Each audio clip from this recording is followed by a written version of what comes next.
Hallelujah hallelujah hallelujah ഞങ്ങളെല്ലാവരും ആത്മീയ ആയുധമായി ജപമാലയെ സ്വീകരിക്കുവാൻ ഈ ആരാധനയിലൂടെ ഞങ്ങൾ അഭിഷേകം ചെയ്യണമേ. ഹല്ലേലൂയ. പരിശുദ്ധ പരമ ദിവ്യകാരുണ്യത്തിന് ആരാധനയും സ്തുതിയും പുകഴ്ചയും ഉണ്ടായിരിക്കട്ടെ. എൻ്റെ മക്കളെ, we are talking about faith and prayer. ഇപ്പോൾ കർത്താവ് വെളിപാട് നൽകിക്കൊണ്ടിരിക്കുന്ന 2 സബ്ജക്റ്റിനാണ്. ഇതാണ് പ്രാർത്ഥനയ്ക്കും വിശ്വാസത്തിനും. വിശ്വാസത്തെക്കുറിച്ച് ഞാൻ പറഞ്ഞു, പ്രാർത്ഥനയെ പവർഫുള്ളാക്കുന്നത് വിശ്വാസത്തിൻ്റെ ഗ്രേഡ് അനുസരിച്ചാണ്. നിങ്ങൾക്കൊരു കേവലമായ വിശ്വാസമുണ്ടാകും. കേവലമായ വിശ്വാസത്തെ കർത്താവ് അതിജീവിത വിശ്വാസത്തിൻ്റെ ടേബിളിലേക്ക് മാറ്റി. 10 പേർക്ക് ഒരു ഓർഡിനറി ഫെയ്ത്ത് ഉണ്ടെന്ന് വിചാരിച്ചോ. May be transferred faith, may be traditional faith, അപ്പനമ്മമാരുടെ വിശ്വാസം തന്നായിരിക്കാം, അല്ലെങ്കിൽ ആരെങ്കിലും നിങ്ങളെ വിശ്വാസത്തിലേക്ക് കൊണ്ടുവന്നതായിരിക്കാം. So you have faith. ഇപ്പം നിങ്ങൾക്ക് ഫെയ്ത്ത് ഉണ്ട്. പക്ഷേ ദൈവ തിരുസന്നിധിയിൽ ആ ഫെയ്ത്ത് എപ്പോഴും നമ്മൾ ടെസ്റ്റഡ് ആക്കി മാറ്റും ദൈവം. കാര്യം അതിൻ്റെ സത്യസന്ധത ദൈവം എപ്പോഴും ടെസ്റ്റ് ചെയ്തെടുക്കും. കാര്യം ക്രിസ്തുവിനെ പോലും ടെസ്റ്റ് ചെയ്തിട്ടാണ് ദൈവം ദൗത്യത്തിന് കൊണ്ടുവന്നത്. ഒരു ദൗത്യത്തിനെ കൊണ്ടുവരാൻ പറയുന്നുണ്ടെങ്കിൽ ടെസ്റ്റും മിഷനും തമ്മിൽ ഭയങ്കര ബന്ധമാണ്. ടെസ്റ്റ് എന്ന ദൗത്യം എന്ന് പറഞ്ഞപ്പോൾ മരുഭൂമിയിലെ പരീക്ഷ കഴിഞ്ഞതിന് ശേഷമാണ് ഈശോനെ ശുശ്രൂഷയ്ക്ക് എടുത്തത്. അപ്പോൾ പിതാവായ ദൈവത്തിൻ്റെ മുമ്പിൽ പുത്രൻ തമ്പുരാന് പോലും ടെസ്റ്റിന് അതീതമല്ല, അധീനമാണ്. അപ്പം അതുകൊണ്ട് നമ്മളും ടെസ്റ്റിന് അധീനമായിരിക്കും. ഒരു പരീക്ഷ നമുക്കുണ്ടാവും. ഇപ്പം ഞാൻ മുമ്പ് പറഞ്ഞ പോലെ നിങ്ങളെ ഇപ്പം നിങ്ങൾ വിചാരിക്കും ഇവിടുത്തെ ഏറ്റവും വലിയ ടെസ്റ്റ് എന്താണ്?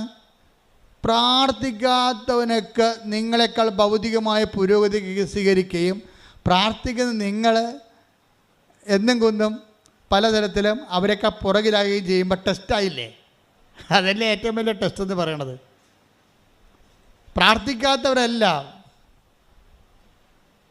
പ്രാർത്ഥിക്കാത്തവരെല്ലാം നിങ്ങളുടെ മുമ്പിലെത്തുകയും അവർ ദൈവത്തെ വിളിക്കുന്നില്ല, ദൈവത്തെ അംഗീകരിക്കണത് തന്നെ അവരുടെ ബുദ്ധിക്ക് പോരായ്മയായിട്ട് കരുതണേ. പക്ഷേ നിങ്ങൾ ദൈവത്തെ അംഗീകരിക്കുന്നു, ആദരിക്കുന്നു, ആരാധിക്കുന്നു, അങ്ങനെ ജീവിക്കുന്നു. പക്ഷെ ഭൗതിക പുരോഗതി നോക്കുമ്പോൾ നിങ്ങൾ അവരെക്കാൾ താഴ്ന്നു വരുമ്പോൾ ടെസ്റ്റായില്ലേ അത്? അപ്പോൾ അവർക്ക് പ്രാർത്ഥിക്കാത്തവനൊക്കെ പണ്ട് മുഹമ്മദ് ഗോറിയ അയാളുടെ ഒരു നിയമമുണ്ടല്ലോ. എന്താണ്? ഒരു ടാക്സ് നിയമമില്ലേ? ഡൽഹി സുൽത്താനായിരുന്ന മുഹമ്മദ് ഗോറി അയാളെന്താ പറഞ്ഞത്? ഈ രാജ്യത്ത് കുതിര ഉള്ളവരെല്ലാം 5 പവൻ ടാക്സ് നികുതി തരണമെന്ന് പറഞ്ഞു. പുള്ളിയുടെ വിളംബരമാണ്. ഈ രാജ്യത്തെ കുതിര ഉള്ളവരെല്ലാം 5 പവൻ ടാക്സ് തരണം, നികുതി തരണമെന്ന് പറഞ്ഞു. അപ്പോൾ ആൾക്കാർ സന്തോഷമായി. എന്താണ്? നമുക്ക് കുതിരയില്ലല്ല, കുതിര ഉള്ളവൻ കൊടുത്താൽ മതിയല്ല. കുതിരപ്പുറത്ത് കയറി നടക്കണം, കൊടുക്കണം. പക്ഷേ ഈ മനുഷ്യൻ പിറ്റേ ആഴ്ച പറയണേ കുതിരയില്ലാത്തവരും അതുപോലെ തരണമെന്ന്. എങ്ങനെയുണ്ട് പരിപാടി? ഈ രാജ്യത്ത് കുതിര ഉള്ളവനൊക്കെ 5 പവൻ നികുതി തരണം. അടുത്ത ആഴ്ച പുള്ളി പറയാണ് അതുപോലെ ഈ രാജ്യത്ത് കുതിരയില്ലാത്തവനും 5 പവൻ നികുതി തരണം. തെണ്ടിയില്ലേ? ഇതുപോലെ പല ആൾക്കാരും പ്രാർത്ഥിച്ച ആൾക്കാർക്കും PSC ജയിച്ച്, അതേസമയത്ത് പ്രാർത്ഥിക്കാത്തവൻ PSC ജയിച്ച്, പ്രാർത്ഥിക്കുന്നവൻ PSC തോറ്റ്. അപ്പോൾ ഇതെങ്ങനെയാണ് പ്രാർത്ഥിച്ചിട്ട് എന്താ പ്രയോജനം? വിശ്വാസം കൊണ്ട് എന്ത് പ്രയോജനമെന്നുള്ള ചോദ്യത്തോടുകൂടിയാണ് ടെസ്റ്റ് തുടങ്ങണത്. ചില പൊട്ടന്മാർക്ക് മനസ്സിലാകത്തില്ല.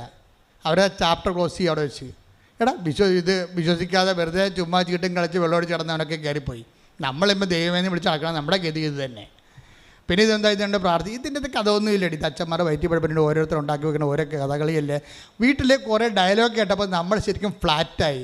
ദൈവം അതാ ഉദ്ദേശം. നിന്നെ ആരാ ഫ്ലാറ്റാക്കിയത്? പിശാചൊന്നുമില്ല, ദൈവമാണ് ഫ്ലാറ്റാക്കിയത്. നമ്മളീ പ്രലോഭനം പറഞ്ഞെന്ന് പറഞ്ഞിട്ട് നമ്മളവർക്കും പിശാച് ഒന്ന് ചെയ്യണമാണെന്ന് അല്ല. കർത്താവിനെ പ്രലോഭിപ്പിച്ച് പ്രലോഭനത്തെ വിട്ടത് പിശാചാണോ? അല്ല. പിതാവായ ദൈവം അറിഞ്ഞിട്ടല്ലേ ആ പ്രലോഭനം നടന്നത്? അല്ലേ? അപ്പോൾ ദൈവം അറിഞ്ഞുകൊണ്ട് ടെസ്റ്റ് ചെയ്യും. ഇപ്പോൾ ഹവ്വായോട് എന്താ സംഭവിച്ചിരിക്കണത്? ഹവ്വായുടെ പിശാചിൻ്റെ അടുത്തേക്ക് ഇവനെ കൊണ്ടുപോവുകയാണ്. പിശാച് വന്നിട്ടുണ്ട്, അവന് നിന്നോട് എന്താ സംസാരിക്കാനുണ്ട്, നീ മരത്തിൻ്റെ താഴെ പോയി അവളോട് 2 ഡയലോഗൊക്കെ പറഞ്ഞിട്ട് വരാൻ പറയും. ഡയലോഗൊന്നും പറഞ്ഞ് പിശാചിനെ വിട്ടത് ആരാണ്? പിശാച് വന്ന് ദൈവം അനുവദിക്കാതെ ദൈവം അനുഗ്രഹിക്കും. വല്ല പിശാചും നമ്മുടെ അടുത്ത് വരാം. ഒരു വിശ്വാസത്തിൻ്റെ അടുത്ത് വരാൻ പറ്റത്തില്ല. ജോബിൻ്റെ കഥ നോക്കിയാൽ മതി. ജോബിൻ്റെ കഥ എന്താ പറയണത്? ജോബ് പിശാചിൻ്റെ അടുത്ത് തലയിലും കെട്ടി വന്ന് എന്നിട്ട് പറയണത്, അപ്പം ദൈവം ചോദിച്ചു, നീ ഭൂമിയിൽ പോയല്ലേ? ആ, ഞാൻ ഭൂമിയിൽ പോയി. എൻ്റെ ദാസനായ ജോബിനെ നീ കണ്ടോ? അപ്പം പിശാച് തലയാട്ടി, ഞാൻ കണ്ട്. എന്താണ്? അവനെപ്പോലെ നീതിമാനായിട്ട് ഭൂമിയിൽ ആരുമില്ല എന്ന് ദൈവം പറഞ്ഞു. അപ്പം ദൈവത്തിൻ്റെ ഒരു അഭിമാനമാണ് ജോബ്. അപ്പോഴേ പിശാച് അടുത്ത തുറുപ്പ് വിട്ടേ ഇവർ പറഞ്ഞത്, അവനെന്താ കുഴപ്പം? അവന് ഒത്തിരി ഒട്ടകങ്ങളുണ്ട്, ഒത്തിരി പാടശേഖരങ്ങളുണ്ട്, അവന് ഒത്തിരി കന്നുകാലികളുണ്ട്, വേലക്കാരുണ്ട്, മക്കളുണ്ട്. നീ ദൈവം എല്ലാം അവന് കൊടുത്തില്ലേ? പിന്നെ അവൻ നിന്നെ പ്രാർത്ഥിക്കുന്നതുകൊണ്ട് എന്താ ഇത്രയ്ക്ക് ഭീമ പറയാനിരിക്കണതെന്ന് ചോദിച്ചു. നീ പറഞ്ഞിട്ട് അവൻ്റെ വസ്തുവിന് ചുറ്റും വെയിലും കെട്ടിവെച്ച് നീ അവനെ സംരക്ഷിക്കുകയാണ്. പിന്നെ അവന് നീതിമാനായിട്ട് ജീവിക്കുന്നതിന് എന്നാ കുഴപ്പം, എന്നാ മുടക്കെന്ന് ചോദിക്കും. പിശാച് ദൈവത്തോട് ചോദിക്കും. എന്നിട്ട് പറയും, നീ അവൻ്റെ വെയിലൊന്ന് പൊളിക്കാൻ നീ എന്നെ അനുവദിക്കുമെന്ന് ചോദിക്കും. എന്നാൽ ഇപ്പം നിന്നെ തള്ളിപ്പറയാമെന്ന് പറയും. എന്നാൽ ശ്രദ്ധിക്കട്ടെ. ഹല്ലേലൂയ,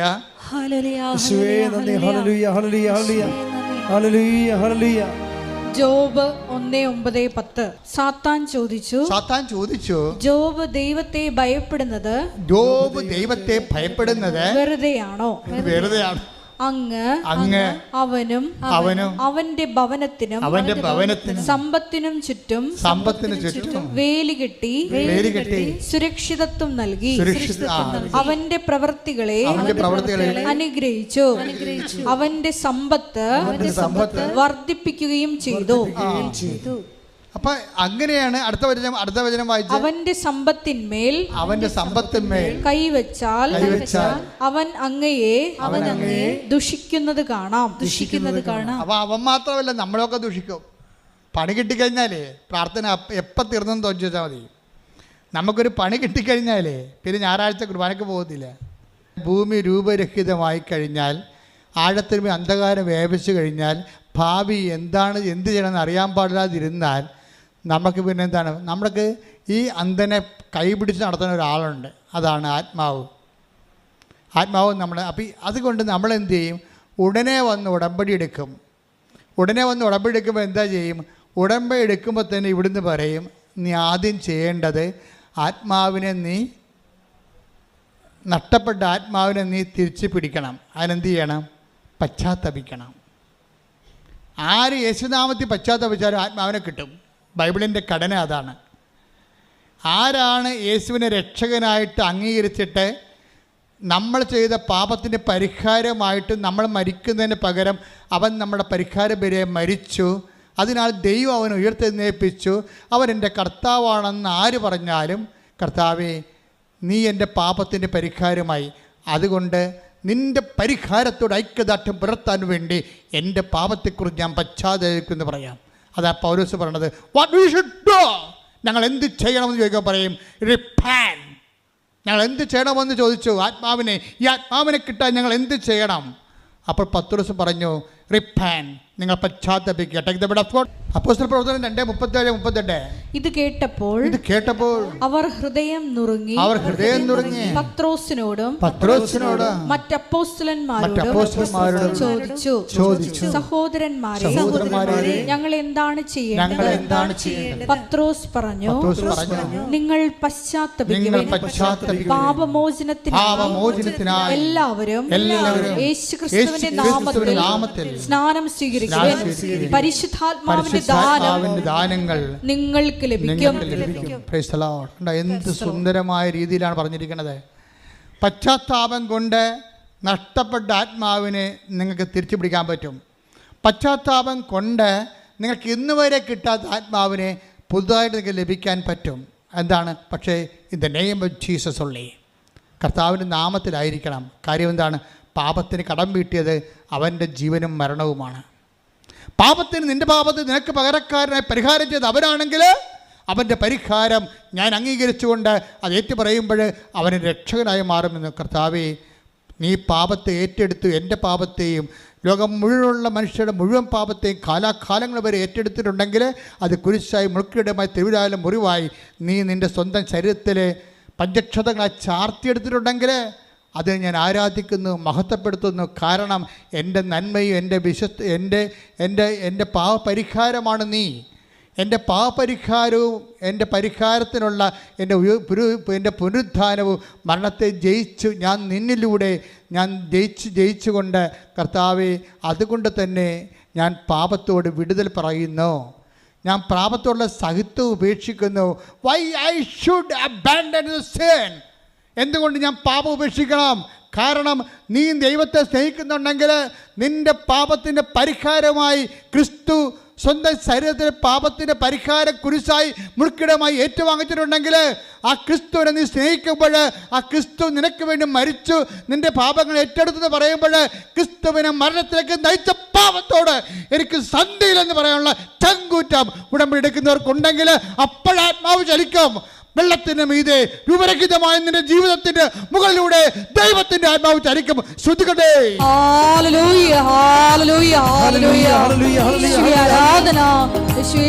എൻ്റെ മക്കളെ, എല്ലാ ദുരിതങ്ങളിൽ നിന്നുമുള്ള മോചനത്തിനായുള്ള ദൈവത്തിൻ്റെ capital promise is holy spirit.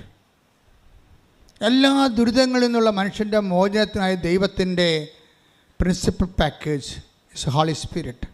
കർത്താവിൻ്റെ പരിശുദ്ധാത്മാവാണ്. അത് എന്നിലും നിന്നിലും പ്രവർത്തിക്കുന്നതിൻ്റെ അടിസ്ഥാന സ്റ്റെപ്പ്, ആദ്യ നടപടിക്രമവും അനുതാപമാണ്. പ്രാർത്ഥിക്കുക. കർത്താവായ ദൈവമേ, അങ്ങയുടെ തിരിച്ചോരെ അനുസ്മരിച്ചുകൊണ്ട് അനുതാപത്തിലേക്ക് നയിക്കണമേ. കർത്താവായ ദൈവമേ, അങ്ങയുടെ തിരുവിലാലും മുറിവിനെ അനുസ്മരിച്ചുകൊണ്ട് പശ്ചാത്താപത്തിലേക്ക് നയിക്കണമേ.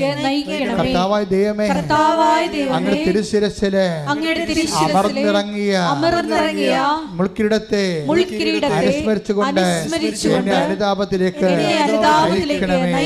അങ്ങേ നയിച്ച ആത്മാവിന്റെ ശക്തിയാൽ ഞാനും നയിക്കപ്പെടട്ടെ. അങ്ങയുടെ പീഡാനുഭവത്താൽ, അങ്ങയുടെ കുരിശുമരണത്താൽ, അങ്ങയുടെ പുനരുത്ഥാൽ നേടിയെടുത്ത ആത്മാവിനാൽ വിശ്വാസ സമൂഹത്തെ ഇപ്പോൾ അഭിഷേകം ചെയ്യണമേ. രൂപരഹിതമായ ഭൂമിയെപ്പോലെ ആഴത്തിന്റെ മീതെ അന്ധകാരം വ്യാപിച്ചതുപോലെ എന്റെ ദൈവമേ, എന്റെ ജീവിതം രൂപരഹിതമായി ഇരുട്ട് കയറി ഭാവിയെക്കുറിച്ച് യാതൊരു പ്രതീക്ഷയുമില്ലാതെ കർത്താവേ ഞാൻ വഴിമുട്ടി നിൽക്കുന്നു. കർത്താവേ, എന്റെ ജീവിതത്തിന്റെ ഇരുട്ടിലൂടെ അമ്മേ പരിശുദ്ധാത്മാവേ, നിന്നെ നയിച്ച ആത്മാവിനാൽ എന്നെ ഇപ്പോൾ അഭിഷേകം ചെയ്യണമേ. എന്നെ ഇപ്പോൾ അഭിഷേകം ചെയ്യണമേ. ഇടിമുഴക്കം പോലെ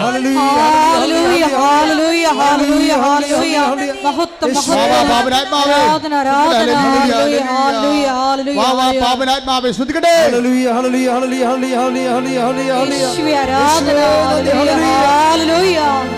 പരിശുദ്ധ പരമദിവ്യകാരുണ്യത്തിന് പരിശുദ്ധ പരമദിവ്യകാരുണ്യത്തിന് അമ്മ ഇത് തന്നെയാണ് ചോദിച്ചത്.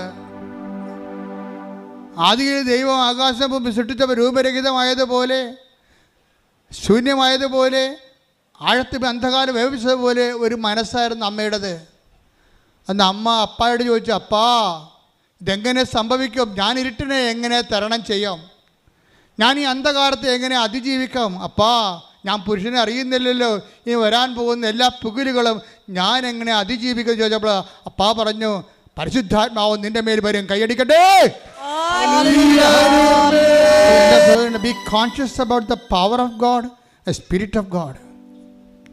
നിങ്ങൾ ഉടമ്പടിയിൽ നിങ്ങൾ ഒരു പത്രം കൊടുക്കുമ്പോൾ കൈമാറുമ്പോൾ നിങ്ങളുടെ വിശ്വാസം കൈമാറുന്നു. വിശ്വാസത്തിൻ്റെ ആത്മമണാളനായി യേശുക്രിസ്തുവിനെ നിങ്ങൾ കൈമാറുന്നത്. ആ കൈമാറി കഴിയുമ്പോഴേ കർത്താവേ, ഈ വിശ്വാസ കൈമാറ്റത്തിൻ്റെ അടിസ്ഥാനത്തിൽ അങ്ങയുടെ ആത്മാവിനാൽ എന്നെ ശക്തീകരിക്കണമെന്ന് പ്രാർത്ഥിക്കണം. പ്രാർത്ഥിക്കുക. കർത്താവേ, കർത്താവേ, ഉടമ്പടിയിലൂടെ ഞാൻ നിർവഹിക്കുന്ന ആത്മരക്ഷാ പ്രവർത്തനങ്ങളിലൂടെ ഈ വിശ്വാസ കൈമാറ്റത്തിനായി അപ്പോസ്തല സ്ഥാനത്തിലേക്ക്, ശുശ്രൂഷ സ്ഥാനത്തിലേക്ക് ആ ജോലികൾ പങ്കിടാൻ വേണ്ടി എന്നെ തിരഞ്ഞെടുത്തതിന് നന്ദി പറയുന്ന കർത്താവേ, കാലങ്ങളിലെ കൈമാറാൻ എനിക്കും ആത്മാവിനാൽ എന്നെയും ആത്മാവിനാൽ ശക്തിപ്പെടുത്തണമേ. ആത്മാവ് വരുമ്പോഴും നമ്മൾക്ക് ചെയ്യണത് പാപം ഒഴിവായി പലോപനങ്ങളോട് നമ്മൾ ശാശ്വതമായ രീതിയിൽ സുല്ല് പറഞ്ഞു കഴിയുമ്പോൾ ഉടനെ എന്താ ചെയ്യണത്? We will be empowered. അതാണ് 2:4 എടുത്ത് ആത്മാവിൻ്റെ ശക്തിയോടെ അവൻ മരുഭൂമിയിലേക്ക് വന്നു, മരുഭൂമിയിൽ നിന്ന് തിരിച്ചു വന്നു, അവൻ ഗലീലയിലേക്ക് വന്നു. Take the bed of God. ലൂക്ക 4:14. യേശു ആത്മാവിന്റെ ശക്തിയോട് കൂടി, യേശു ആത്മാവിന്റെ ശക്തിയോട് കൂടി ഗലീലയിലേക്ക് മടങ്ങിപ്പോയി. ഓക്കെ, അത് മനസ്സിലായില്ലേ? മരുഭൂമിയിലെ പരീക്ഷ കഴിയുമ്പോഴുടനെ ഒരു പാപത്തോട് നിങ്ങൾ സുല്ല് പറയുമ്പോൾ നിങ്ങൾ എന്താ സംഭവിക്കുക? ഓട്ടോമാറ്റിക്കായിട്ട് എന്താ സംഭവിക്കണത്? പാപം ഒഴിഞ്ഞു പോകുക മാത്രമല്ല ചെയ്യണത്, നിങ്ങൾ പരിശുദ്ധാത്മാവിൽ നിറയുന്നു. ഇത് രണ്ടും ഒരു സ്വിച്ചിൽ 2 കാര്യങ്ങൾ നടക്കും. ഒരു നിമിഷം നമ്മൾ പശ്ചാത്തപിച്ച പാപത്തെ ഉപേക്ഷിക്കാൻ തീരുമാനിച്ചാൽ ഓട്ടോമാറ്റിക്കായിട്ട് will be empowered the spirit. അതുകൊണ്ട് തന്നെ നിന്നിൽ നിറയാൻ പോകുന്ന പരിശുദ്ധാത്മാവിനെക്കുറിച്ച് നിനക്കൊരു മുൻധാരണ ഉണ്ടാകണം. എന്താണ്? ഓരോ പാപവും, ഓരോ ദുശ്ശീലവും, ഓരോ ദുഷിച്ച ബന്ധങ്ങളും നീ അതിനോടെല്ലാം ബൈ പറഞ്ഞ് ഒത്തുതീർപ്പിൽ എത്താതെ നീ ഒന്നേക്ക് ഉപേക്ഷിക്കുമ്പോൾ നിങ്ങൾ പരിശുദ്ധാത്മ നിറഞ്ഞുകൊണ്ടിരിക്കുകയാണ്, പരിശുദ്ധാത്മായി ശക്തിപ്പെട്ടുകൊണ്ടിരിക്കുകയാണ്. നിന്നെ ശക്തിപ്പെടുത്തുക എന്നാണ് ദൈവത്തിൻ്റെ ഉദ്ദേശം. അതായത് ഇതെങ്ങനെ സംഭവിക്കുമെന്ന് ചോദിച്ചാൽ മറിയത്തോട് ദൈവം പറഞ്ഞത് you will be inspirited with the power of the almighty. എന്താണ്? പരിശുദ്ധാത്മാവ് നിൻ്റെ മേൽ വരും. എന്താണ്? അത്യുന്നതൻ്റെ ശക്തി. ലൂക്ക 1:35 ശ്രദ്ധിക്കട്ടെ. ഹല്ലേലൂയ. ലൂക്ക 1:35.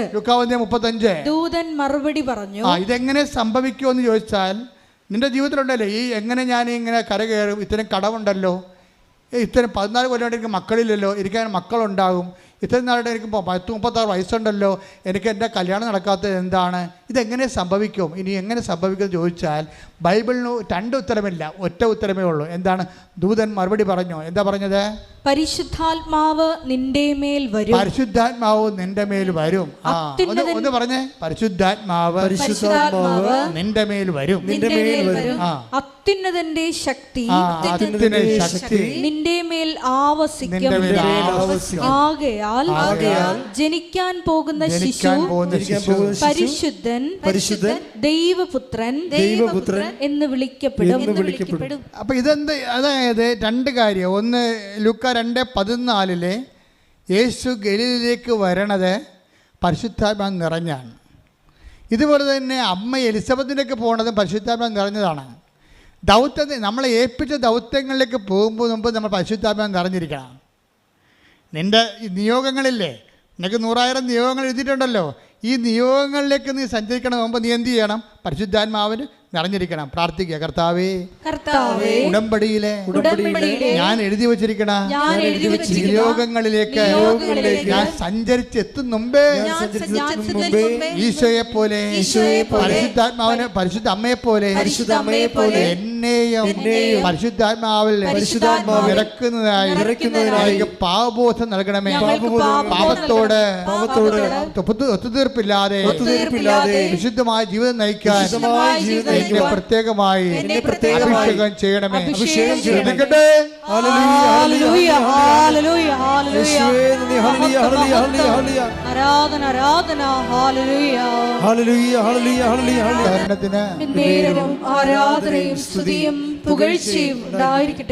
എൻ്റെ പ്രിയപ്പെട്ടവരെ, നമ്മളെപ്പോഴും ശ്രദ്ധിക്കേണ്ട ഒരു വിഷയമാണ്. ഇപ്പം മറിയോ പരിശുദ്ധ അമ്മയും എലിസബത്തിനെ കാണാൻ പോകുന്നതാണ് അടുത്തത്. അപ്പോൾ അമ്മയുടെ മനസ്സിന് ഒരു രൂപമില്ല, 2-3 പ്രശ്നങ്ങൾക്ക് രൂപമില്ല. ആഴത്തിനുമേ അന്ധകാരം വ്യാപിച്ചിരിക്കുന്ന ഒരവസ്ഥയിലാണ് പരിശുദ്ധാത്മാവിനെ എംപവർ ചെയ്ത് കൊടുക്കുന്നത്. ഇനി പരിശുദ്ധാത്മാവാണ് എല്ലാം റീസെറ്റ് ചെയ്യണത്. മറിയത്തിൻ്റെ ഉള്ളിലുള്ള സംഭവം, താൻ പ്രഗ്നൻ്റ് ആണെന്നുള്ള കാര്യം, ഇതാ കർത്താവിൻ്റെ ദാസി എന്ന് പറഞ്ഞപ്പോൾ, അങ്ങനെ വചനം പോലെ എന്നിൽ നിറവേറട്ടെന്ന് പറഞ്ഞപ്പോൾ അമ്മ പ്രഗ്നൻ്റായി. പക്ഷേ അമ്മയെ ഒരു 16 വയസ്സുള്ള യഹൂദ യുവതി എന്ന രീതിയിൽ അമ്മയ്ക്ക് ഇതിൻ്റെ മറ്റ് ഫിസിക്കൽ വശങ്ങളെക്കുറിച്ച് അത്രയ്ക്ക് ഐഡിയ ഇല്ല. അത് അമ്മയ്ക്ക് ഇങ്ങനെ ഒരു ഐഡിയ ഇല്ല, എങ്ങനെയാണ് പ്രഗ്നൻ്റ് ആകുകയും എങ്ങനെയാണ് കല്യാണം കഴിക്കണമെന്ന് മനസ്സമ്മതം കഴിഞ്ഞപ്പോൾ തന്നെ പ്രഗ്നൻ്റ് ആകുകയും നാട്ടിലിങ്ങനെ വീർത്ത വയറുമായിട്ട് നടക്കുകയും അപ്പോൾ നാട്ടുകാരെന്ത് പറയും, അപ്പോൾ വരാൻ പോകുന്ന ദുരിതങ്ങളൊക്കെ ഓർത്തിട്ട് അമ്മയ്ക്കൊരു ഐഡിയ ഇല്ല. പക്ഷേ ഐഡിയ ഇല്ലെങ്കിലും പരിശുദ്ധാത്മാവ് നമ്മളെ സഹായിക്കും. പരിശുദ്ധാത്മാവ് പറയും, നിനക്ക് ഇപ്പോൾ കുറച്ച് പ്രശ്നങ്ങളുണ്ടല്ലോ, മാനസിക പ്രശ്നമാണ് നിൻ്റെത്, എങ്ങനെയാണ് ഈ വിഷയം കൈകാര്യം ചെയ്യേണ്ടതെന്ന് അറിയത്തില്ലാത്തല്ലേ വിഷയം. ഇപ്പോൾ കഴിഞ്ഞ ദിവസങ്ങളിൽ ഒരു മോള് വന്നു, അച്ഛാ ഞാൻ 2 മാസം പ്രഗ്നൻ്റാണ്, അതിൻ്റെ വേറെ അബൌട്ട്സൊക്കെ പറഞ്ഞു. ഇപ്പം ഞാൻ അവളോടൊന്നും മാത്രമേ പറഞ്ഞുള്ളൂ, എത്രയും വേഗം രജിസ്റ്റർ ചെയ്തിട്ട് എൻ്റെ അടുത്ത് വരാൻ പറഞ്ഞു. ആ ഒറ്റ സംഭവത്ത് കൊണ്ട് അമ്മയുടെയും മകളുടെയും സംശയം തീർന്നു പോയി. എത്രയും വേഗം രജിസ്റ്റർ ചെയ്തിട്ട് എൻ്റെ അടുത്ത് വരാൻ പറഞ്ഞു. അപ്പോൾ അവരെന്തും മാത്രം നേരെ ഇവിടെ ഇരുന്നുകൊണ്ട് കഷ്ടപ്പെട്ട് അവർ ഒന്ന് നോക്കിയാൽ കല്യാണത്തിന് പ്രഗ്നൻ്റായ ഒരു ലേഡിയുടെ സങ്കടങ്ങൾ എന്തുമാത്രമാണ്. അവളാണ് അത്ര വയസ്സും പ്രായവുമില്ല. അച്ഛൻ വഴക്കിടുവോ, നാട്ടുകാരോട് എന്ത് പറയും, ഇങ്ങനെ കുറേ എന്തായിരിക്കും ഇനി പരിഹൃതി, അബോർഷൻ ചെയ്യേണ്ടി വരുമോ, അല്ലെങ്കിൽ ഞങ്ങൾക്ക് പിരിയേണ്ടി വരുമോ, എന്തായിരിക്കും അച്ഛൻ പറയാൻ പോണത് എന്നൊക്കെയായിരിക്കും ഇവിടെ ചിന്തിച്ച് ആകുലപ്പെട്ട് രണ്ടും അമ്മയും മകളും വിഷമിത്താൻ വരണം. ഞാൻ കൈ വെച്ചിട്ട് പറഞ്ഞ് എത്രയും വേഗം റേസ് ചെയ്തിട്ട് വരാൻ പറഞ്ഞു, തിരിച്ചു വരാൻ.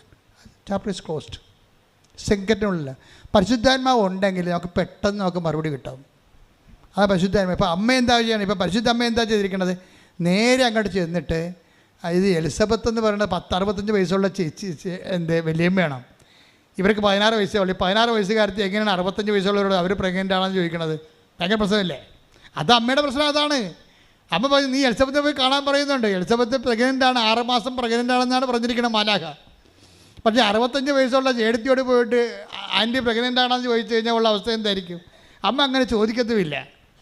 ഇപ്പോഴത്തെ പെൺപിള്ളേരാണ് ഉടനെ ചോദിക്കും, ആൻറ്റിയാണെന്ന് നോക്കത്തില്ല, വലിയമ്മ തലയാണെങ്കിൽ ചോദിക്കും. അന്ന് ചോദിക്കത്തില്ല, അതാണ് പ്രശ്നം. അപ്പോൾ അത് അമ്മയുടെ സ്വകാര്യ പ്രശ്നമാണ്. ഇങ്ങനെ വിഷമിച്ച് ഇങ്ങനെ കഴുത വണ്ടിയെ പോകുമ്പോൾ ഈ വിഷമമുണ്ട്. എങ്ങനെ ആൻറ്റിയോട് ചോദിക്കണം? ആൻറ്റിക്ക് 65 വയസ്സില്ലേ, എനിക്ക് 16 വയസ്സല്ലേ ഉള്ളൂ, എൻ്റെ കാര്യം എങ്ങനെ ആൻറ്റിയോട് പറയണത്? ആൻറ്റി എന്തായിരിക്കും അതിൻ്റെ പ്രതികരണം? ഇങ്ങനെ ഒരു രൂപവുമില്ല. ആഴത്തിനുമേ അന്ധകാരം വ്യാപിച്ചിരുന്നു, ഭൂമി രൂപരഹിതമായിരുന്നു. കണ്ട, ഇതാണ് അവസ്ഥ. പക്ഷേ പരിശുദ്ധാത്മാവ് അത് രൂപരഹിതമായതുകൊണ്ട് പരിശുദ്ധാത്മാവിനെ എംപവർ ചെയ്ത് വിട്ടിട്ട് പറയും, പരിശുദ്ധാത്മാവിനെക്കുറിച്ച് ഈശോ വാദോരാതെ പറയണ കേൾക്കാം. പരിശുദ്ധാത്മാവ് വരും, വരാതിരിക്കുന്ന കാര്യങ്ങൾ പറയും, അവൻ നിങ്ങളെ സാന്ത്വനപ്പെടുത്തും, സഹായകനായിരിക്കും. ഒന്ന് കൈയടിച്ച് ശ്രദ്ധിക്കട്ടെ. ഹല്ലേലൂയ.